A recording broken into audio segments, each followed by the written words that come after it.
Quem está feliz, diga amém. Amém. Meus irmãos, louvado seja o nome do Senhor. Podemos estar hoje na casa de Deus, que alegria. Esse é o melhor local que nós estamos aqui reunidos para enaltecermos o nome de Deus, o nome do Senhor. A Ele toda honra e toda glória seja dado ao nome do Senhor, nosso Salvador Jesus Cristo. Eu fico feliz pelas vidas dos irmãos, fico feliz por cada família, por cada pessoa que tem essa disposição, essa vontade de enaltecer o nome de Deus. Meus irmãos, louvado seja o nome do Senhor. Isso é digno de honra, digno de glória ao nome de Deus Todo-Poderoso. Você que está hoje aqui nesta noite, pegue sua Bíblia e vamos meditar em Atos capítulo 20.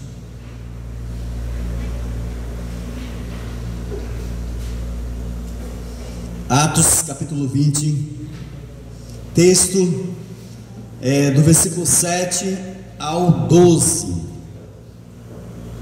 Eu vou começar o versículo 5 e pulo para o 7. Amém? Atos capítulo 20. Esse texto é do 7 ao 12, mas eu vou pegar aqui o versículo 5, que diz assim: Estes nos precederam, esperando-nos em Troade. No primeiro dia da semana, estando-nos reunidos com o fim de partir o pão, Paulo se dirigiu seguir viagem, exortando-vos, e prolongou o discurso até a meia-noite. Havia muitas lâmpadas no cenáculo onde estavam reunidos. Um jovem chamado Eutico, que estava sentado numa janela, adormecendo profundamente durante o prolongado discurso de Paulo, vencido pelo sono, caiu do terceiro andar abaixo e foi levado morto.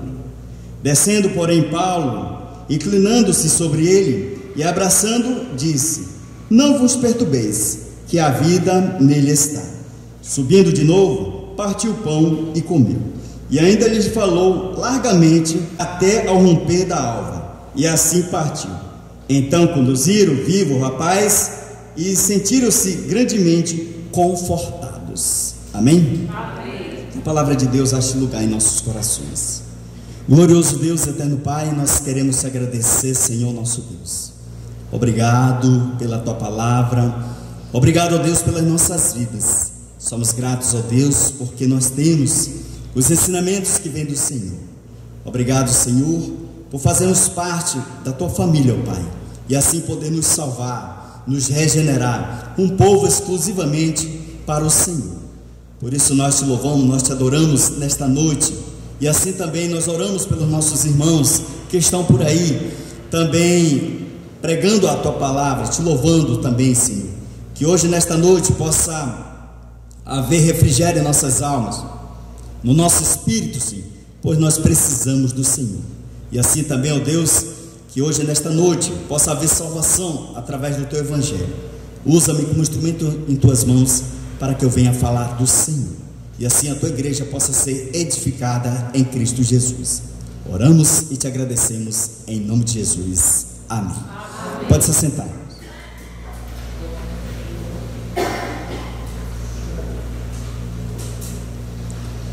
Meus irmãos, ao olharmos o nosso texto, nós vemos de Atos dos Apóstolos. Paulo está em Troade, e nós vemos que o apóstolo Paulo, dentro dos seus ensinamentos de Atos, nós vemos que há um episódio aqui. Esse episódio, irmãos, nos chama a atenção. Por que nos chama a atenção? Ao olharmos, nós vemos uma narrativa que fala ali de um rapaz que ele adormeceu, levado pelo cansaço, e assim ele caiu do terceiro andar e ali foi dado como morto. Ao olharmos para isso também, tem um lado espiritual para as nossas vidas. Ao olharmos esse cenário, tudo isso que está acontecendo, irmãos, é olharmos também para a igreja. Muitas igrejas estão assim, iguais a este jovem, estão adormecidos, levados pelo abatimento. Muitas pessoas estão caídas, e nós vemos aqui que este jovem caiu, e nós vemos que Paulo operou na vida deste rapaz. Isso é um princípio para a igreja do Senhor, para a igreja de Cristo, a igreja perseverante, a igreja que quer viver uma vida espiritual, uma vida consagrada ao Senhor. Que possamos olhar para esse texto e ver: será que nós também estamos assim como este jovem? Será que também nós não estamos caídos?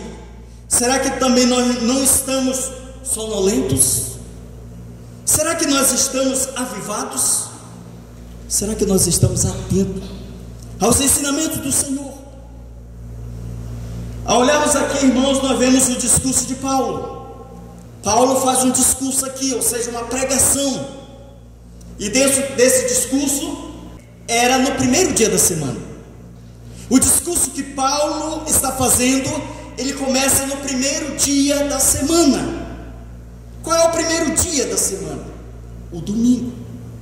Sendo o primeiro dia da semana, Paulo se reunia, porque a igreja, ela se reunia no domingo.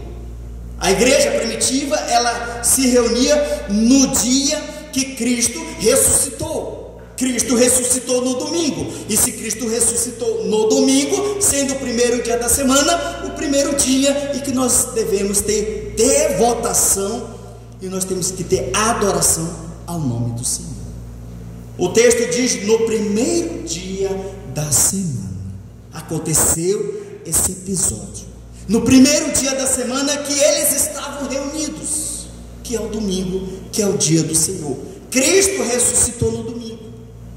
Então, se Cristo ressuscitou no domingo, nós tiramos esse dia para a adoração ao nome de Deus, do nosso Salvador, em adoração ao Senhor Jesus. Então, nós vemos aqui que Paulo está aqui no primeiro dia da semana. Paulo ia celebrar também no primeiro dia da semana a Santa Ceia, porque diz o texto de Atos capítulo 20, versículo 7, no primeiro dia da semana, estando nós reunidos com o fim de partir o pão. Ou seja, nós entendemos biblicamente que o povo se reunia no primeiro dia da semana, que é o domingo, e celebravam a Santa Ceia, a ceia do Senhor. Por isso que nós tiramos também o primeiro dia da semana para celebrarmos a ceia, porque é o momento de estarmos em comunhão com os irmãos. É o momento de nós estarmos avivados com nossa fé, aguardando a volta de Cristo. Estava falando para os irmãos que o Senhor deixou duas ordenanças para os irmãos que estão dando aula de batismo. Essas duas ordenanças é o batismo e a ceia. Para aqueles que creram, professaram o nome do Senhor, que entendem, são batizados, porque creram no nome do Senhor. O segundo passo é que agora participam da Santa Ceia. Participar em memória de Cristo, sendo simbólico, simboliza o que Cristo fez na cruz do Calvário. Então aqui nós vemos que eles se reuniram no primeiro dia da semana, e a Bíblia diz que no partir do pão, ou seja, era o momento deles cear, o momento de estar em comunhão com a igreja de Cristo, é o momento de estar em adoração no nome do Senhor, é o momento de estar ali reunidos e assim adorando a esse Deus tão maravilhoso. E é por isso que o povo ali se reuniu no primeiro dia da semana e também celebravam a ceia do Senhor, comer do pão, naquele momento de comunhão com a igreja, e um momento de reflexão também para nossas vidas. Nós devemos fazer uma reflexão das nossas vidas, também pedir perdão a Deus por tudo que nós fizemos. Sempre digo para os irmãos que no momento que nós temos a nossa celebração da Santa Ceia, sempre que nós falamos: irmãos, tira um tempo para você orar e pedir perdão dos seus pecados, e assim participar desse momento maravilhoso, a qual nós estamos celebrando, nós estamos aguardando a vinda de Cristo. A nossa memória está na volta dele, pois um dia ele vai voltar. porque Cristo ele veio e ele morreu, ele ressuscitou e subiu, mas ele prometeu que um dia ele ia vir. Nós não sabemos o dia, nós não sabemos a hora, mas quando nós estamos em comunhão com a igreja, quando nós estamos celebrando a ceia, está avivada a minha vida, o meu espírito e a minha alma aguardando o Senhor. Tem crente por aí que está assim, como se Cristo não vai voltar, está vivendo, é uma vida cristã, mas totalmente afastada dos caminhos do Senhor, que não tem vontade de ceiar, que não tem vontade de estar em comunhão com os irmãos, que não tem vontade de nada. Então nós vemos aqui esse episódio acontecer, e é para chamar a nossa atenção daquilo que nós estamos vivendo como igreja de Cristo. Paulo, em seu discurso, exortava a igreja. A Bíblia diz que no primeiro dia da semana eles se reuniram e estavam ali no partir do pão, e os ensinamentos do apóstolo Paulo era sobre exortação. O que é exortação? É exortar os irmãos, exortar a igreja, para que a igreja possa andar em retidão, em santidade, em obediência ao caminho do Senhor. Então o apóstolo Paulo, ele exortava. Estava conversando com a irmã Lisângela, que muitos não gostam de exortações, mas a palavra de Deus diz que nós temos que ser exortados, é chamar a atenção daquilo que nós estamos vivendo como cristãos. Estávamos conversando com a irmã Lisângela que por aí, irmãos, não falam mais de pecado, não falam mais da vida como está, não falo mais do verdadeiro evangelho. Por quê? Porque hoje as pessoas estão tão melindrosos, é como o apóstolo Paulo diz, como um coceiro nos ouvidos, que não gostam de ouvir. Então as igrejas por aí estão deixando de pregar a essência do verdadeiro evangelho, a qual é Cristo, a qual o apóstolo Paulo sempre falou ali, exortando, pregando a palavra de Deus. Doa a quem doer, como ele falou a Timóteo, quer tempo oportuno ou não, pregue a palavra de Deus. Pessoas gostando ou não gostando, porque o nosso dever aqui não é trazer palavras adocicadas, palavras que nós queremos ouvir, mas sim o verdadeiro evangelho. Então as igrejas, por não querer perder pessoas, por não querer perder números, o que fazem? Agregam a todos. É implantar o mundo dentro da igreja, é trazer as coisas mundanas para dentro da igreja, para satisfazer todos os desejos das pessoas, porque as pessoas querem ver igrejas cheias, igrejas lotadas. Mas irmãos, será que nesse grupo de pessoas imensa, onde não há espaço mais, será que os crentes estão sendo obedientes e tementes a Deus? Ou simplesmente estão lá porque gostam de ouvir uma mensagem, um discurso onde agrada o meu coração, a minha vida? Porque quando nós pregamos sobre pecado, isso dói, porque o homem tem que deixar o pecado. O que é pecado? É errar o alvo de Deus.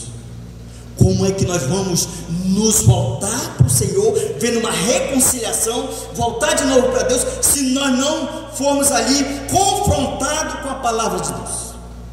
E a palavra de Deus nos confronta. Como é que nós estamos diante do Senhor? Então Paulo aqui exortava. Paulo estava em Troade, e ali reunido naquele cenáculo ali, muitas pessoas estavam ali, e ali diz que havia luz, ou seja, aquecendo, esquentando, mas a palavra de Deus era pregada, era colocada. O discurso de Paulo ali foi anunciado, foi falado a respeito de Cristo, e exortando também os irmãos a andar firme na fé, porque esse é o objetivo. E nós vemos, amados irmãos, veja só, que Paulo, em seu discurso, estava exortando a igreja, para que a igreja andasse no caminho do Senhor, porque nós só vamos nos voltar para Deus quando nós somos mexidos, quando nós somos confrontados com a palavra de Deus. Porque quando a gente vive numa vida de pecado, a gente acha que a gente está certo, está tudo correto, nós não conseguimos ver o erro. Mas quando nós olhamos para a Bíblia, nós somos aí confrontados a série de erros em nossas vidas, e uma vida pecaminosa vasta. E aí Paulo exortava a igreja. O discurso de Paulo, irmãos, não era aquele discurso que muitos fazem por aí, não. Porque hoje em dia é mais louvores, uma hora e meia de louvor. Quando passo para o pregador, 10, 15 minutos. E muitos que estão ali naquele meio já louvaram, estou cansado, aí vão para fora, vão passear, vão conversar outras conversas, outras coisas mais. Palavra bem pequena, pouca. Ali 15 minutos, 20 minutos. E se passar demais, já começa a incomodar. E nós vemos aqui que o discurso do apóstolo Paulo, ele era longo. Olha só, aqui do versículo 7 diz assim: no primeiro dia da semana, estando nós reunidos com o fim de partir o pão, Paulo, que devia seguir viagem no dia imediato, exortava-os o discurso até meia-noite. Até que horas, irmãos? Meia-noite. E hoje, se nós passarmos 1h30, a gente começa a olhar para o relógio e começa a se coçar, e começa a levantar, e começa a se doer todinho, se retorcer tudo. A Bíblia diz aqui que o discurso do apóstolo Paulo era longo, e a sua plateia, os seus ouvintes, ouviam atentamente exortação. Bem longo o discurso de Paulo. Quando é aquela mensagem que é longa, o pastor prega demais, fala muito, cansa o público, cansa a plateia. Irmãos, eles tinham prazer de ouvir, eles tinham desejo de ouvir cada palavra, que se deleitava naquelas palavras que vinham de Deus, que é bálsamo, que é cura, que é libertação, aquelas palavras que nos molda e que nos faz ter uma aproximação com Deus, de chorarmos, de derramarmos nossas lágrimas, de vermos que nós estamos em pecado e que nós temos que nos voltar para o Senhor, é discorrer os nossos corações, de sermos mesmo mexidos pelo Espírito Santo de Deus, essas palavras que vêm aos nossos corações para nos confrontar e dizer: eu sou errado mesmo, eu tenho que rever meu caminho, eu tenho que rever a minha fé, eu tenho que rever a minha vida, como eu estou diante de Deus. E eles ouviam, irmãos, aquele discurso longo, que era belíssimo, a qual o apóstolo Paulo expressava ali exortações, ensinamentos doutrinários para a igreja de Cristo.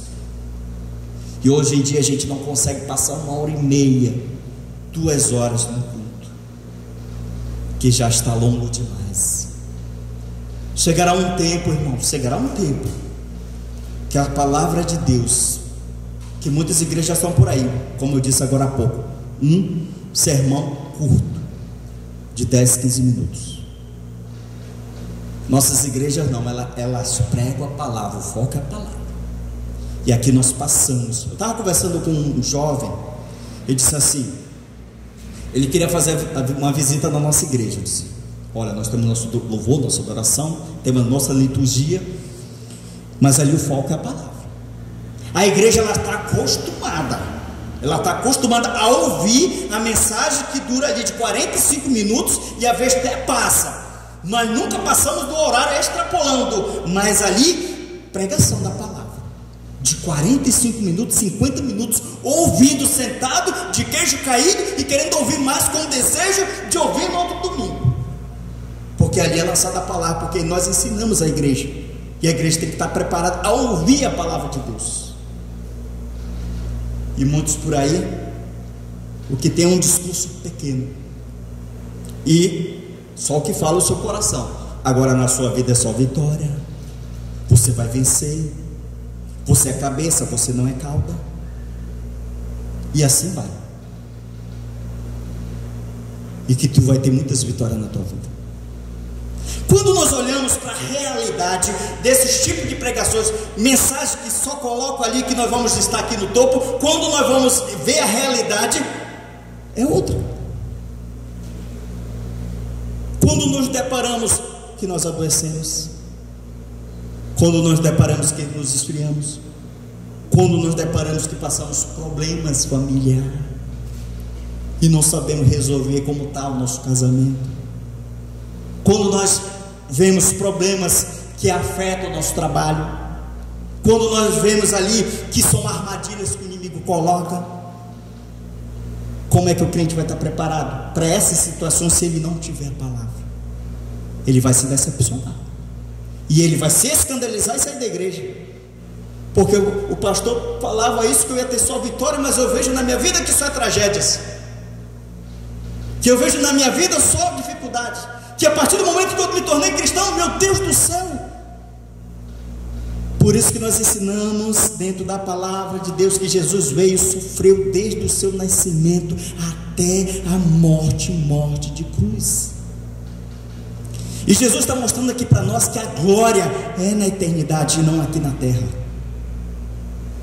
Então Ele está nos preparando a chegarmos até o céu. E como é que nós vamos chegar até o céu? Com essas lutas, com essas dificuldades, até nos tornarmos semelhantes de Cristo, que quando Ele vier para nos arrebatar a igreja já está sem mácula, sem ruga, uma igreja santa e perfeita, a qual Ele vai tomar para si. Por isso que nós ensinamos aqui, preparando os cristãos, que na tua vida tu vai enfrentar portas fechadas, que tu vai enfrentar muitas dificuldades. Ah, pastor, meu Deus do céu, eu não quero ouvir isso. Então vai ouvir um evangelho fajuto, um evangelho adocicado, porque aqui nós ensinamos o quanto seguir a Cristo é difícil, o quanto seguir a Cristo vale a pena. Por quê? Porque Cristo está nos preparando. Será que nós estamos preparados para subirmos com Ele? Será que nós estamos preparados para nos encontrar com Ele? Porque muitos daqueles que querem ouvir o bem bom, as coisas boas, que não têm uma fé convicta, vão ficar e vão perecer. Então é melhor estar com Cristo. E mesmo na luta, está doendo, pastor, mas eu estou indo firme e forte e com o Senhor. Meus irmãos, você vai ver a glória de Deus, você vai contemplar as maravilhas de Deus, depois que tudo isso aqui acabar. E do dia que tu se encontrar com o Senhor, você vai fazer como o apóstolo Paulo: combati o bom combate, completei a carreira e guardei a fé. E a coroa que está preparada para mim, ele diz, não somente a mim, é de arrepiar, não somente a mim, mas a todos os santos, aqueles que permaneceram firmados em Cristo. Esse evangelho, irmãos, que Paulo estava ali pregando, ensinando a igreja do Senhor. Quando nós olhamos no Antigo Testamento, quando eles iam ler a palavra de Deus, eles passavam 1 dia, 2 dias lendo a Bíblia. Eles tiravam o tempo ali lendo a palavra de Deus. O povo, a congregação se reunia, e ali diz que Moisés, outros, tanto é o profeta Isaías, eles liam a palavra de Deus, e o povo sentado ali ouvia atentamente cada discurso, cada palavra que vinha, e eles não se cansavam. E a palavra do Senhor diz assim diz o Senhor a toda a congregação que estava reunida, e eles se deleitavam. Palavra de exortação e palavra de incentivo que vinha calentar os nossos corações, e eles ouviam. E a gente olha assim, eu navego assim, irmãos, e vendo aquele cenário, aquele cenáculo ali, o povo reunido e ouvindo a palavra de Deus atentamente, se deleitando em cada palavra que vinha ali. Como é maravilhoso, irmãos. Essas palavras também para nós, nos preparando aqui, a cada dia, a cada caminhada. E o discurso do apóstolo Paulo era longo, um discurso da palavra de Deus, que chamava a atenção. Houve aqui uma distração ao discurso de Paulo. Paulo pregou, e aquele jovem, ele se distraiu. Primeira distração de Eutico: ele estava sentado numa janela. Vamos lá para o texto?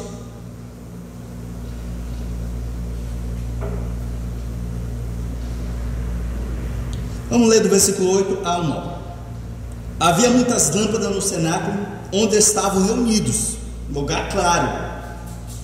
Um jovem chamado Eutico, que estava sentado numa janela. Olha só, olha onde ele estava sentado. Tinha vários lugar para ele se assentar, e ele procurou justamente uma janela. E a Bíblia diz que estava no terceiro andar, primeiro, segundo, terceiro, e ele sentou na janela para ouvir o discurso de Paulo. Se a cidade de Troade, uma cidade ali portuária, a visão que ele tinha da janela, ele via todo mundo passando nas ruas, e via também o mar, via navegações e via tudo. E quando ele olhava para dentro do cenáculo, para o templo, ele via os irmãos ali ouvindo a mensagem, a palavra de Deus. Então ele estava no ponto, sua visão era fora e dentro. O que nós queremos trazer com isso aqui, irmãos? É que este tipo de crente, Eutico, ao estar numa janela com uma visão fora e uma dentro, é o tipo daquele cristão que está com um pé no mundo e outro na igreja, um pé fora e outro dentro. É aquele que gosta das coisas do mundo, das atividades do mundo, que se deleita com tudo que o mundo oferece, e também ele gosta de estar no meio do povo de Deus, na igreja, porque adora, porque engrandece o nome do Senhor. Olha só a visão que ele tem aqui: ele está fora e ao mesmo tempo está dentro. Ele está totalmente ali dividido.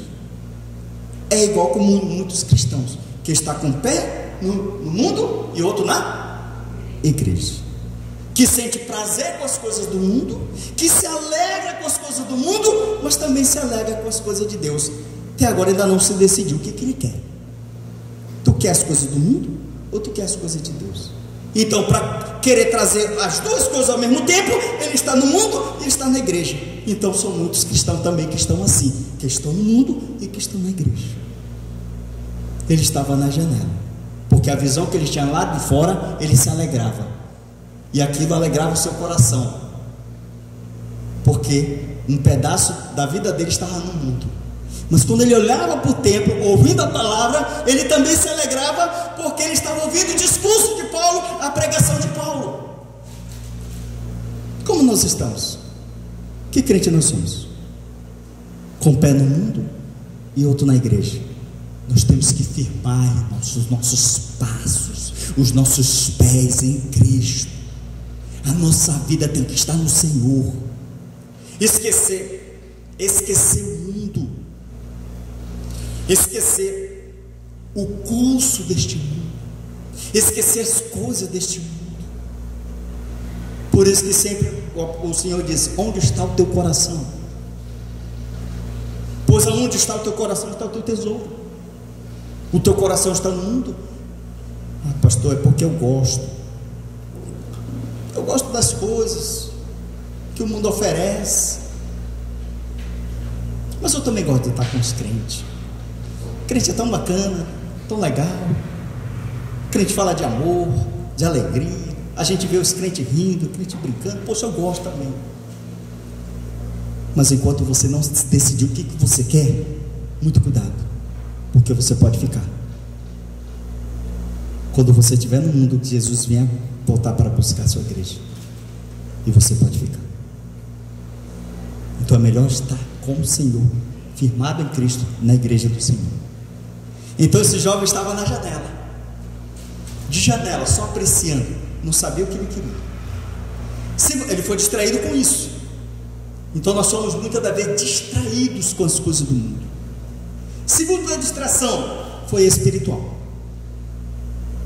Atos capítulo 20, versículo 9 diz assim: um jovem chamado Eutico, que estava sentado numa janela, adormecendo profundamente durante o prolongado, ele chama aqui a atenção, prolongado discurso de Paulo, vencido pelo sono. Então ele estava com a vida espiritual espiritual afetado.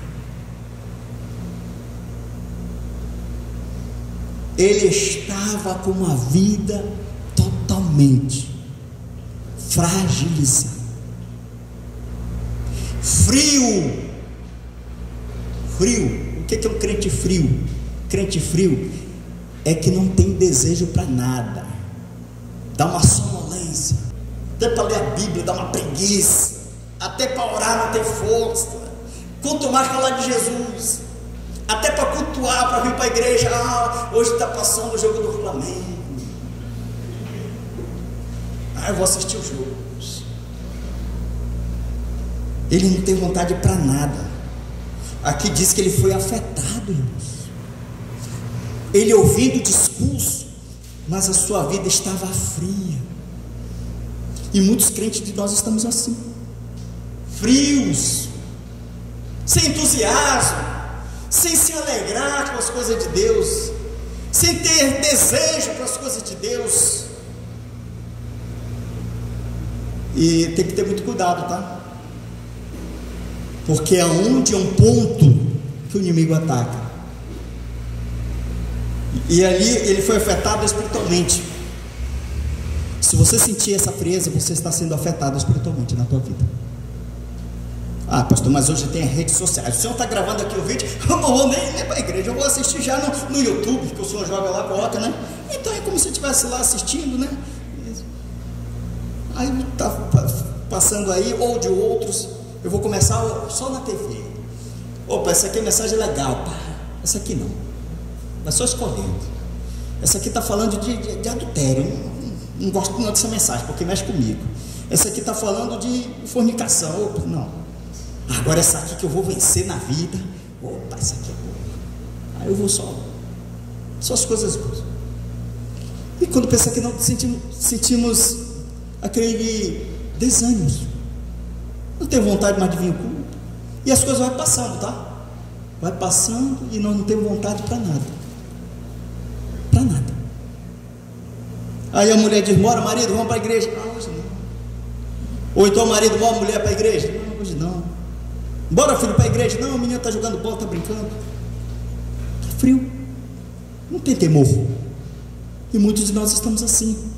Então a Bíblia diz aqui que nesse longo discurso de Paulo, vencido pelo sono quer dizer que ele estava com uma vida espiritual totalmente apagada. Por isso que o apóstolo Paulo diz assim: desperta o tu que, e Cristo te iluminará. Desperta o tu que dorme. É com a vida. Desperta, remida os tempos, porque o dia são mau. Está preparado para o dia mau? Então desperta. E diz mais assim, que ele foi levado pelo sono, né?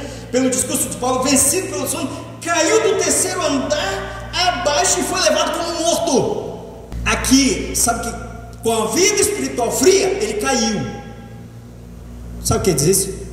Que muitos crentes, o estado de declínio é com a vida espiritual totalmente aqui caída. Ele cai. Sabe por que ele comete pecado? Sabe por que ele se desvia do caminho do Senhor? Porque ele cai, porque ele está frio, ele não tem desejo com as coisas de Deus, ele não tem desejo de orar, ele não tem desejo de ler a Bíblia, ele não tem desejo de cultuar, ele não tem desejo de falar de Cristo, ele não tem desejo de estar em comunhão com os irmãos, ele se agonia, tudo ele se afasta, se vem para cá ele vai para ali, então ele está com uma vida fria, e o que acontece? O passo é o cair deste homem é o cair de muitos crentes que estão com uma vida assim e acha que está em pé. Por isso que o apóstolo Paulo diz: cuida de ti para que não caia, para que você não caia. Então cuide. Por que muitos crentes se desviam hoje? Porque começa a se decepcionar com tudo. Qualquer coisa, qualquer problema, não tem coragem de enfrentar o problema, a sua vida, ele prefere sair da igreja, ele prefere ficar no mundo. Não vou me envolver lá com a igreja, com a igreja fulano, tal, lá, é uma igreja só de discórdia. A igreja de Cristo, deixa eu dizer, a igreja de Cristo há do céu ela é perfeita, mas a igreja feita local, ela é cheia de defeitos. Ela não é perfeita. Porque cada um dos irmãos aqui tem um pensamento diferente um do outro. Então somos irmãos pecadores aqui, nós somos pecadores. Nós só vamos estar perfeitos quando Cristo voltar. Mas se nós formos decepcionar com tudo, o que nós vamos fazer? Que cristãos nós somos? Eu estou decepcionado com o irmão. Não se decepcione com o irmão. Olhe para Cristo. E a gente vai dar continuidade na outra semana. Eu não sei se o meu relógio está certo. É? Então, próxima semana a gente dá continuidade a esse vasto, prolongado discurso. O apóstolo Paulo ia durar até meia-noite. Eu acho que eu vou fazer que nem ele, né? Apesar que não está só o pastor aqui na igreja. O irmão foi todo embora. Ou então todo mundo está dormindo.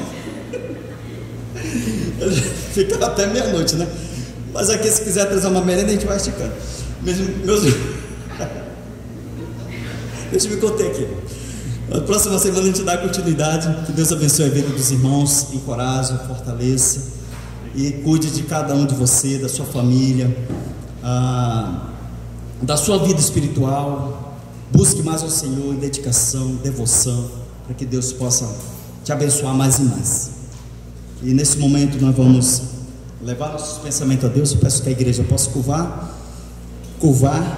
e orar ao Senhor. Vamos orar. Glorioso Deus, eterno Pai, nós queremos te agradecer, Senhor nosso Deus. Obrigado, Senhor, por estarmos aqui hoje, nesta noite.